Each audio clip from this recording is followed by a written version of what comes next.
Then monks, when I had stayed at Uruvela as long as I chose, I set out to wander by stages to Benares. Between Gaya and the place of enlightenment, the Ajivaka Upaka saw me on the road and said, "Friend, your faculties are clear. The color of your skin is pure and bright. Under whom have you gone forth, friend? Who is your teacher? Whose Dhamma do you profess?" I replied to the Ajivaka Upaka in stanzas, "I am one who has transcended all, a knower of all, unsullied among all things, renouncing all, by craving ceasing free. Having known this all for myself, to whom should I point as teacher? I have no teacher, and no one like me exists nowhere in all the world, with all its gods, because I have no person for my counterpart. I am the Arahant in the world. I am the teacher supreme. I alone am the Sammasambuddha, fully enlightened one, whose fires are quenched and extinguished. I go now to the city of Kasi to set in motion the wheel of Dhamma. In a world that has become blind, I go to beat the drum of the deathless." And Upaka said, "By your claims, friend, you ought to be the universal victor." And the Buddha said, "The victors are those like me who have won to destruction of taints or asavas. I have vanquished all evil states. Therefore, Upaka, I am a victor." When this was said, the Ajivaka Upaka said, "May it be so, friend." Shaking his head, he took a bypath and departed.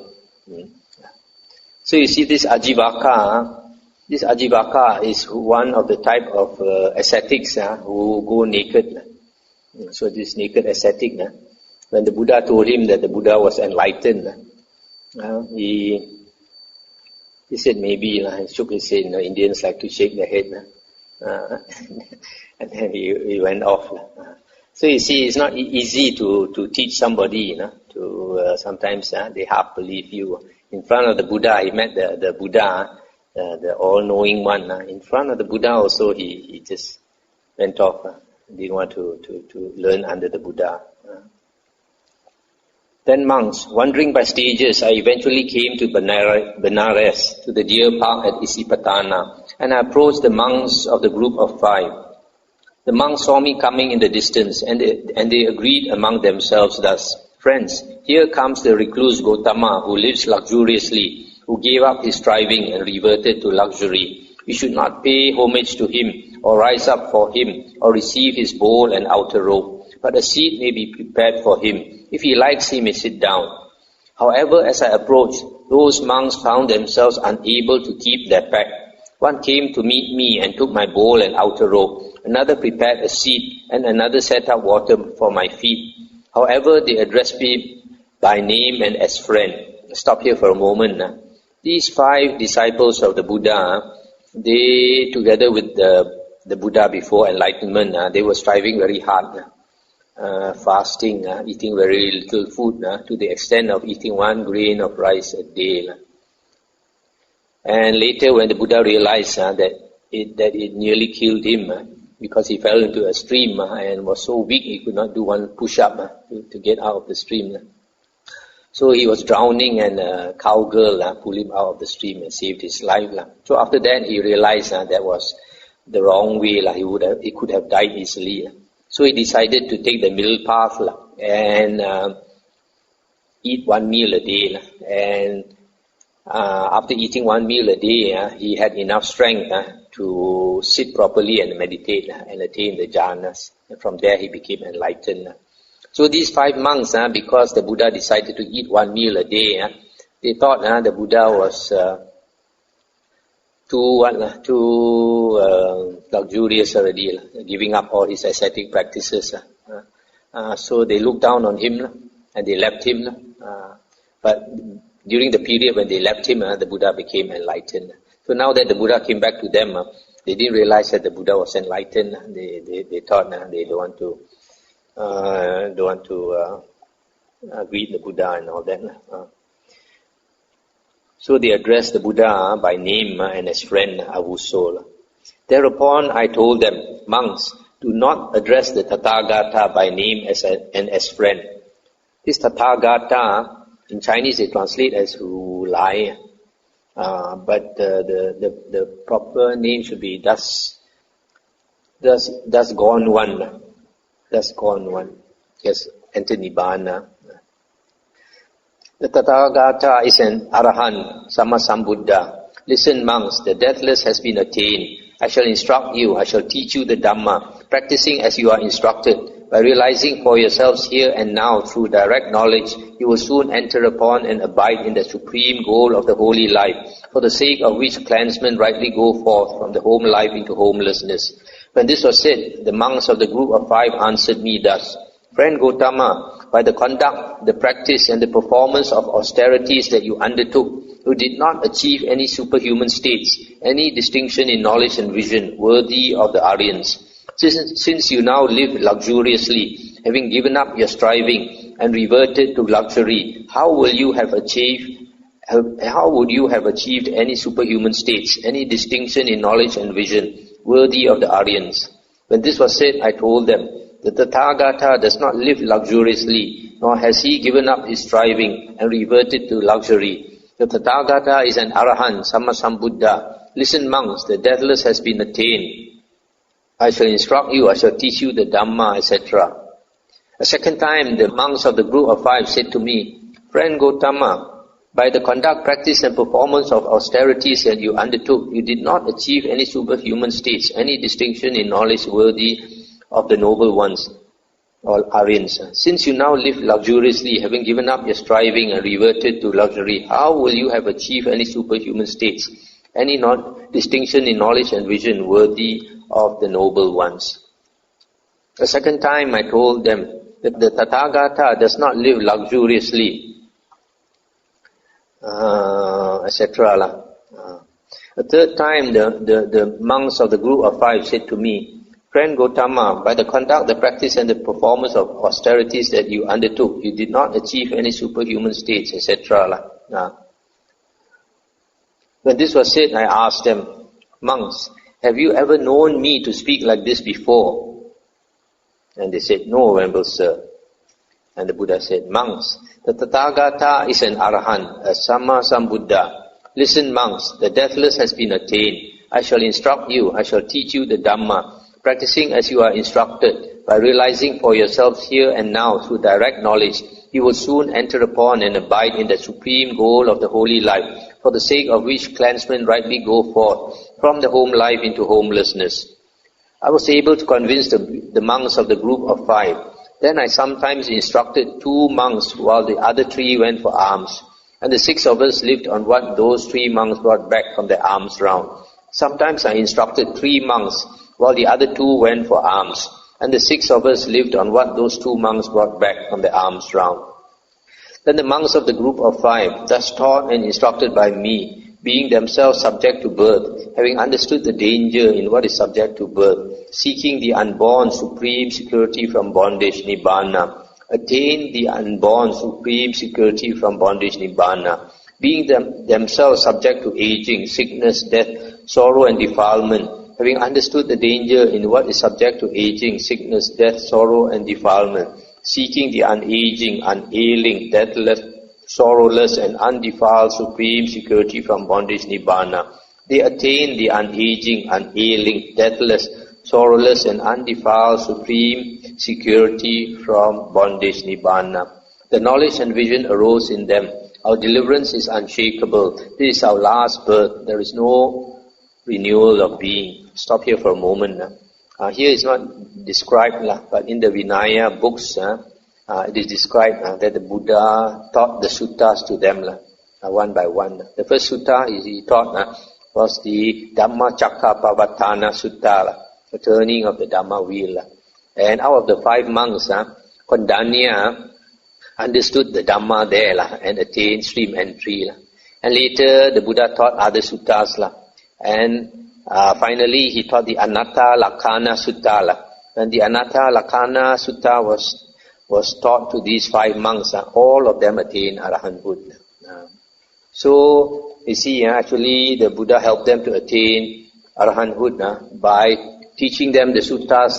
They just listen to the suttas and attain enlightenment. Why? Because in the suttas the Buddha says there are 2 things that bring knowledge that are necessary for enlightenment: samatha and vipassana. Samatha is the practice that leads you to samadhi, and perfect samadhi, or right samadhi, or right concentration is the 4 jhanas. So the disciples probably had already attained the 4 jhanas. That's why the Buddha did not teach them meditation. The Buddha just asked them to sit down and listen. And listening to the Dhamma is vipassana. In the suttas, the meaning of vipassana is not insight, but contemplation. Just like the Chinese translation. The Chinese translation for samatha and vipassana is zhi guan. Zhi is stilling the mind, practicing tranquility meditation or serenity meditation. And vipassana is guan. Guan is contemplation. So the Chinese translation is correct.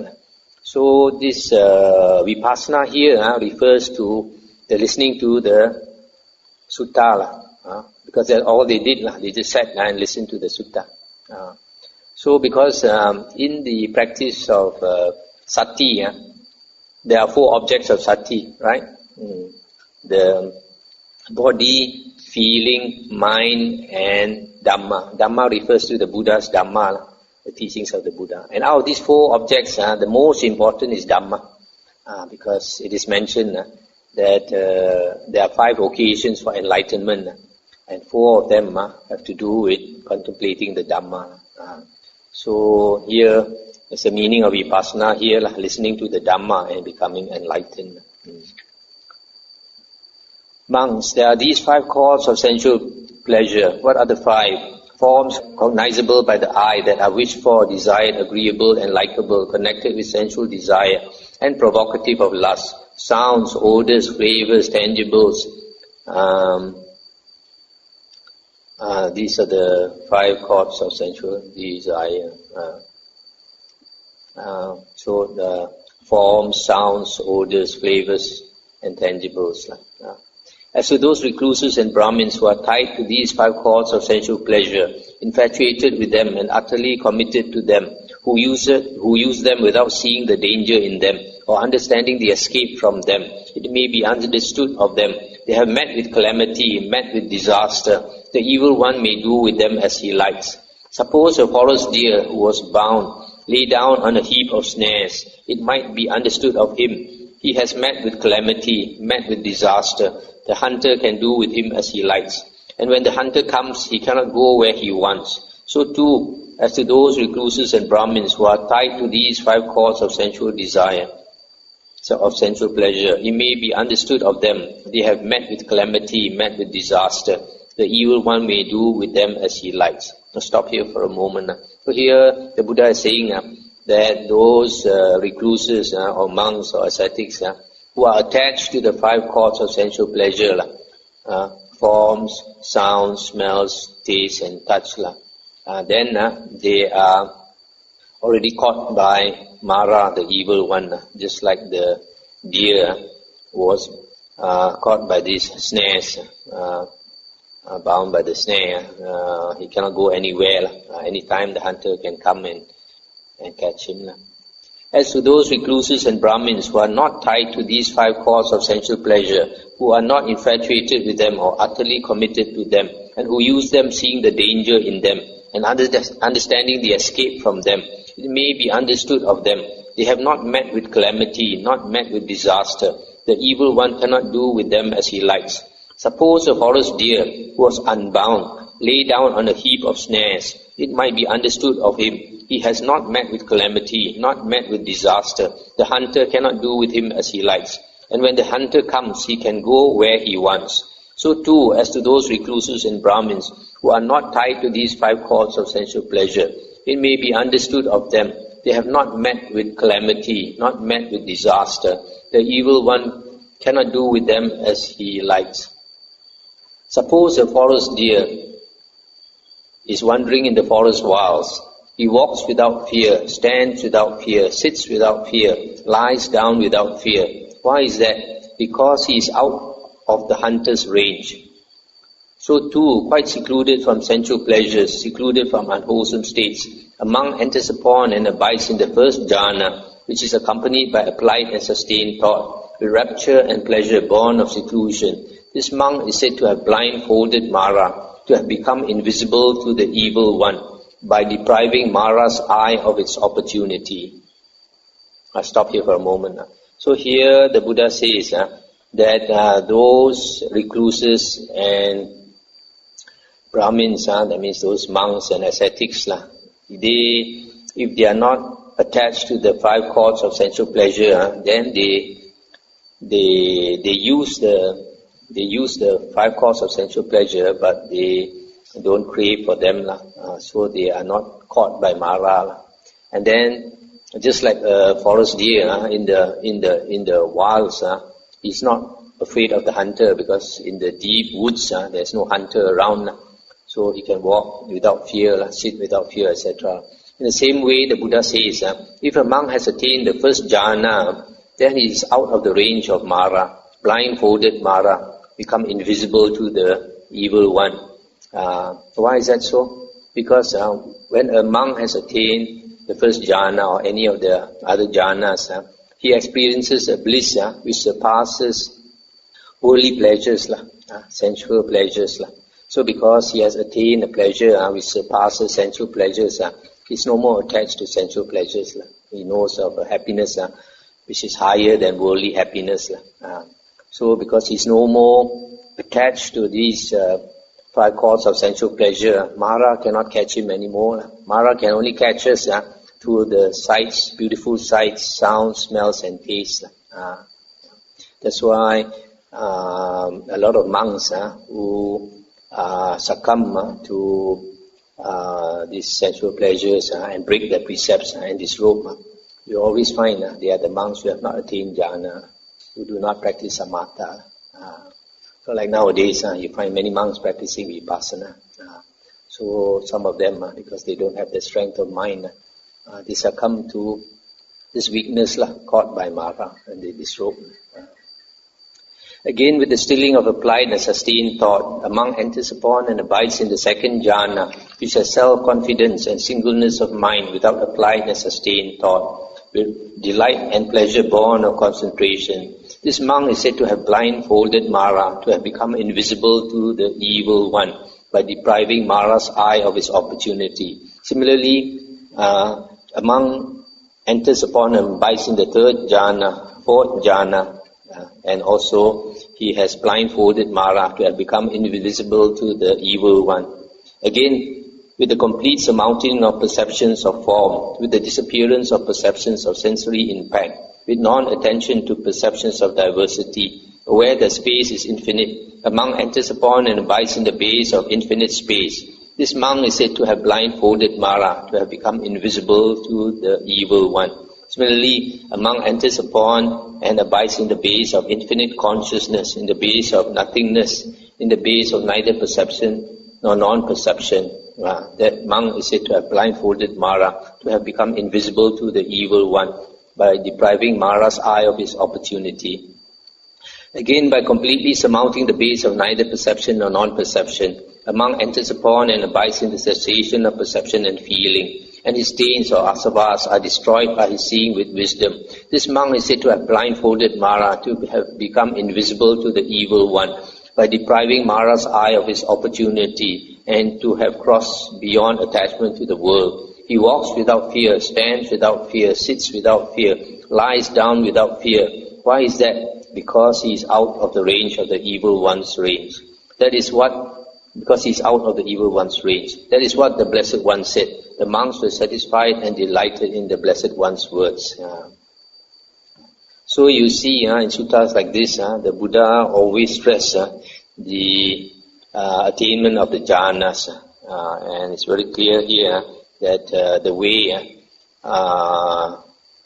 not to be to escape Mara, the evil one, is to attain the jhanas. Even the very first jhana, according to this sutta, even when you have attained the first jhana, Mara is not able to catch you already, because you have let go of your attachment to the baits that Mara. The Mara can only catch us with this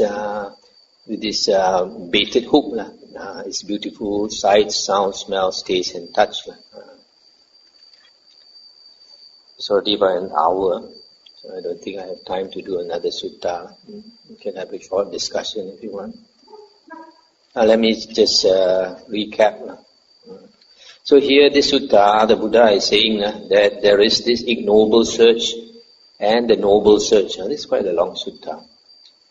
And the way of worldlings, normal, ordinary person in the world is to engage in this ignoble search, to chase after the things in the world that are subject to birth, aging, sickness, death, sorrow, defilement, worldly things like family, property, money.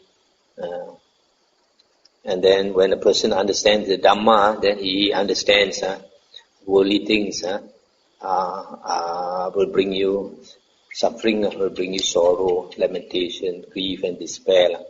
So a person who understands the Dhamma, he lets go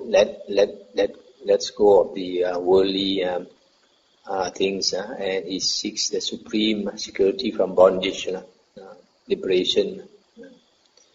So the Buddha described how he also went along this path.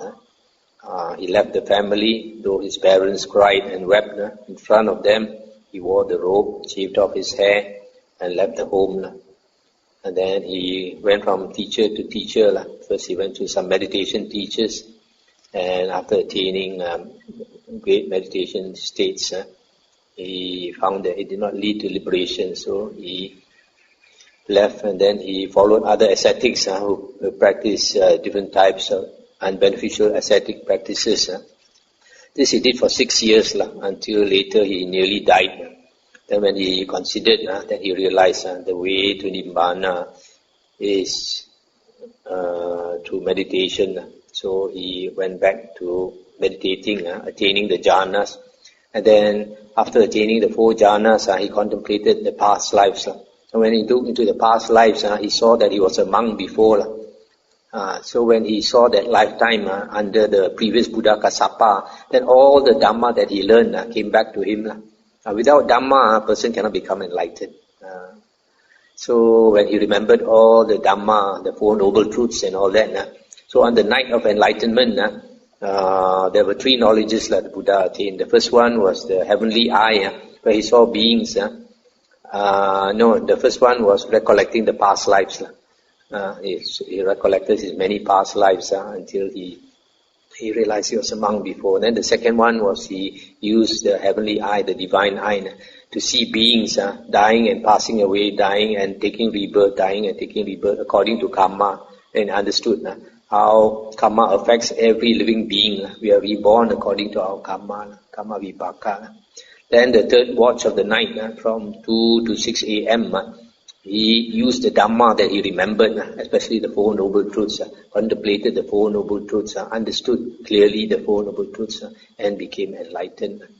That was the way the Buddha attained enlightenment. So after that, the Buddha described how he wanted to teach his 2 meditation teachers, but they had passed away, and he reborn in 2 higher heavens so that he could not go and teach them. So he taught the 5 disciples, and they also became enlightened. And this last part, the Buddha says that the only way to escape from Mara is to attain the jhanas. When we attain the jhanas, then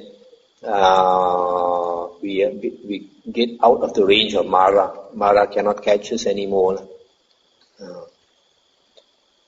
Okay, stop here. External fact teachers, and Yeah. and assuming that the Buddha was at least Sotapan in his previous life, he would have attained right view already, and yet he had to study under external fact teachers because there were no Sammasambuddha at that time. So can Bante clarify for us how he had to learn meditation under those 2 teachers? Yes, because if a person becomes a Sotapanna or Sakadagamin, first or second fruit, Arya, when he comes back as a human being, he would have forgotten his previous life. So because of that, all the Dhamma that he knew, he does not remember. It's below his threshold, conscious, normal waking consciousness. It is deep inside him. So he has to meditate and attain the jhanas like the Buddha did, and then recall the past lives. When he recalled his past lives, then only he remembered the Dhamma that he learned. So because the Buddha did not remember before enlightenment, did not remember his past lives. So the only thing that was guiding him was this great desire to become enlightened. So he went from teacher to teacher, even learning and practicing. I noticed during the Buddha's struggle to become enlightened, he practiced a lot of unbeneficial ascetic practices, which later he said was useless. So just because he did not remember, that's why he practiced all that. Also is mentioned in the suttas that an Arya, even though Arya is said to have perfect moral conduct, it does not mean that an Arya cannot break the precepts. It is stated even Arya can break the minor precepts. Only thing is he does not hide. He does not hide the fact that he has broken precepts or done something wrong. He will tell his companions in the holy life. So I think a person who in a past life is an Arya, when he comes back now, he also can break some minor precepts. Not that he cannot break the minor precepts. It's only that serious precepts he would not break, like kill a person or commit adultery. Next question is something when a person is jhana, when it temporarily suspend the hindrances, the 5 hindrances. What about the factors, the 10 factors? Because the 10 factors also, some of them are the 5 hindrances also. Okay. Are you talking about Arya or not Arya?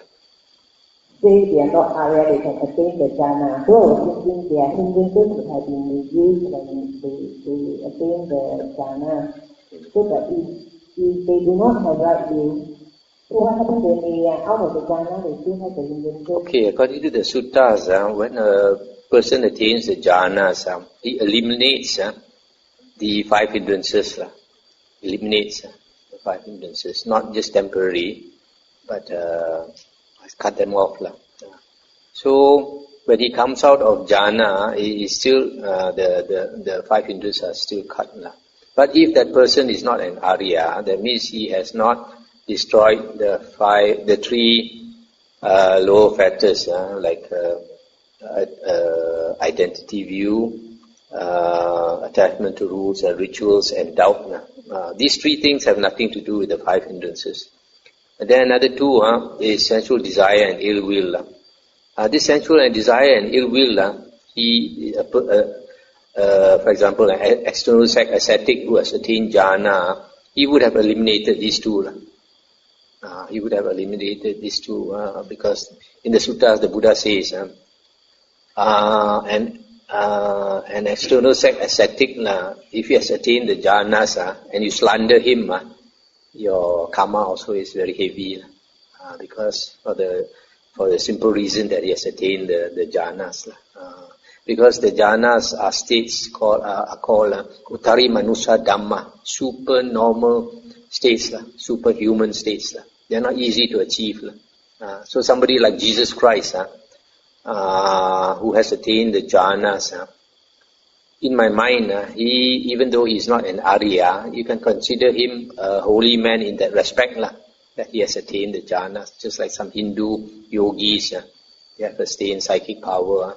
To that extent, they are holy, that they have attained this supernormal attainments, because they have not only cut off sensual desire and generally ill will, but their mind is very clear. The Buddha says somebody who has got rid of the 5 hindrances, he sees things clearly.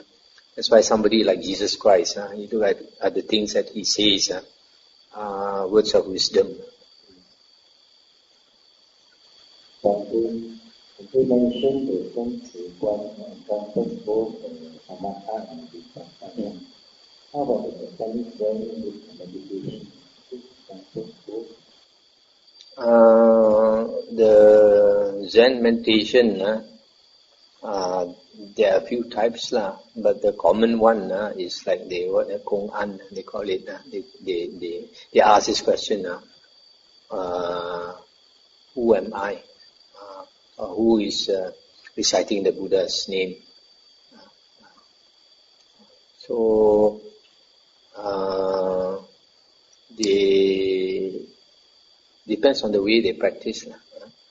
So if they also have this Chirkwan, this Chirkwan is one of their meditations.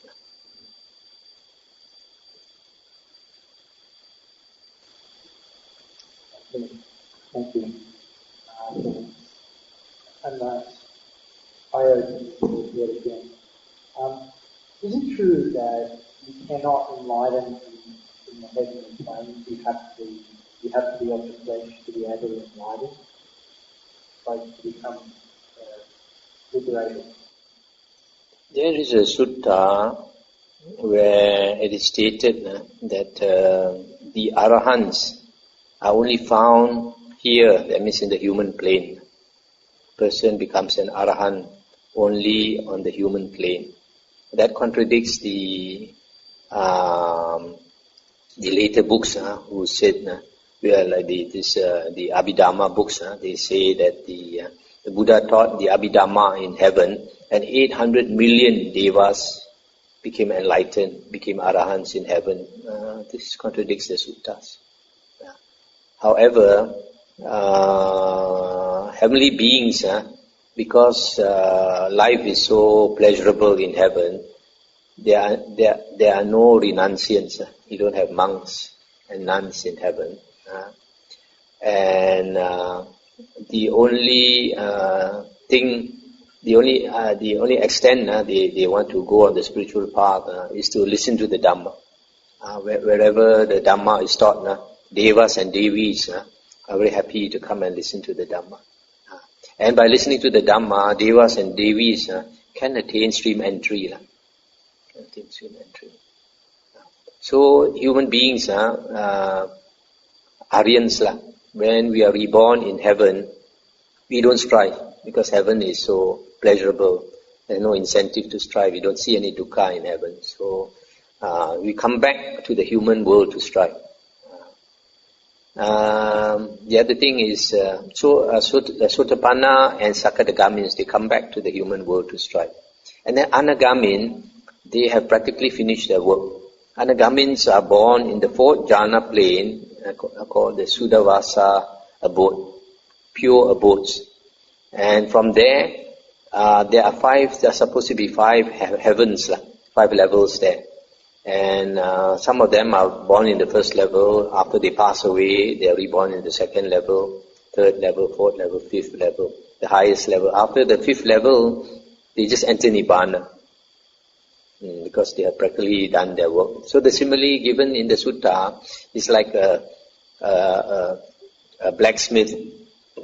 He heats some metal up to red hot, and he's hammering on the metal, maybe to make a sword or a hammer, whatever tool. So he's banging on the heated iron, and the chip flies off. This chip flies off, falls to the ground. The different stages. This chip, red hot chip, flies off, and it cools very fast. By the time it reaches the ground, it's already cooled. That's another type. It flies off, and when it hits the ground, it has not cooled yet, but in a short while it will become cool. Then another one falls to the ground, and then it starts a small fire before it cools down. So this cooling down is pertaining Nibbana. This simile this simile means that the Anagamins, the third fruit Arya, they are born in the pure abodes, and from there they cool down into Nibbana. They enter Nibbana. So they don't actually attain Arahanthood. They just enter Nibbana. So only humans attain Arahanthood. Okay, on the three lower passage for Sotapan, I have to ask about Sila Bhakta Paramasa as a rules and rituals. Say, for example, if a person were to be, some people are very set in doing things, so set that it can become rituals. They set their own rules so that it is so fixed that others find it difficult to work with them, so much so that it affects relationships. So I was wondering whether, for example, like temples, different temples have different way of perhaps serving the monk and whatsoever. And let's say some temples some people working in the temple can be very strict in their way, that either you follow or you're not welcome at all. So is this Sila Bhakta Paramasa then? It's a bit hard to say whether it's Sila Bhakta Paramasa. But Sila Bhakta Paramasa means attachment to Sila and Bhakta or Bhakta. Sila are rules, precepts, and Bhakta are religious observances. So they have a purpose. So different traditions practice different things. But if a person is so attached to this Sila and this Bhakta, and they make a show of it, and then that is attachment to Sila and Bhakta. Make a show of it, because in the monk's Vinaya, the monk is not allowed to show off, even in the sense that if a monk likes to live alone or live in seclusion, he's not allowed to tell everybody, I like to live alone, I like to live in seclusion, because that is showing off. So in the same way, the precepts are meant to help us to practice. We keep the precepts and we keep this vata, practice this vata and all that to help us attain liberation, so that we don't do anything wrong for which you can have remorse. If you don't have good sila, then you might do something unskillful, and later you regret it. And when you have regret, your mind is troubled, your mind is not happy, it cannot calm down. To attain samadhi, concentration, a prerequisite is a happy mind. And happy mind means one of the conditions is keeping a good sila. But unfortunately, some monks they like to make a show that they have extremely good sila. In the monks' Vinaya, two things don't need lay people to offer. One is water. If a monk needs to drink water, even no lay person around, you just help yourself to water because it's a necessity. Another one is I think toothpick or something like that. So I remember many years ago that a foreign monk came into Penang. Happened to be in the monastery, and he was telling lay people that water also has to be offered, because the water is boiled and it uses electricity, and electricity means using money and all these things. So to me, I think that was a bit of a show off. I forgot to tell lay people that he is not allowed to accept money, but he was accepting money, but he was telling that this water has to be offered. So that is what is meant by Silabhata Paramasa. Only thing is, of course, there are some monks, they are very strict with the rules. Not so much that they have Silabhata Paramasa. It's just that there are some monks, especially new monks, because when I was a new monk, I was also extremely fussy about the precepts. And usually that is because a new monk that cannot differentiate properly between what is important and what is not important. So a new monk would say everything is important. So he is afraid of doing anything wrong. So to him everything is important. So that is excusable. And it's also good for a new monk to be very strict, because you know human habits. As we grow older, we tend to be more and more relaxed. You can even say the same for the Buddha, because in the Buddha's younger days, you look in the Vinaya books, he was very strict and very fussy. Even some of the monks, I think they wanted to use some clay scrubber to scrub their feet. Also, the Buddha said not allowed. But later, when the Buddha was about to enter Nibbana, it is in the Mahathera Sutta, they offered him a cloth, I think with gold embroidered or something. Actually, he doesn't need it. But out of compassion for the lay person, he accepted it. Probably in his younger days, he would have refused. So it is human characteristic that over the years we tend to become more relaxed. So in the beginning of a monk's career, it is very good to be very strict. So what about lay people? When it comes to Paramasa, if you follow proper teaching, you don't have much right and reason to follow. Yeah, not much for lay people. Okay, shall we end here?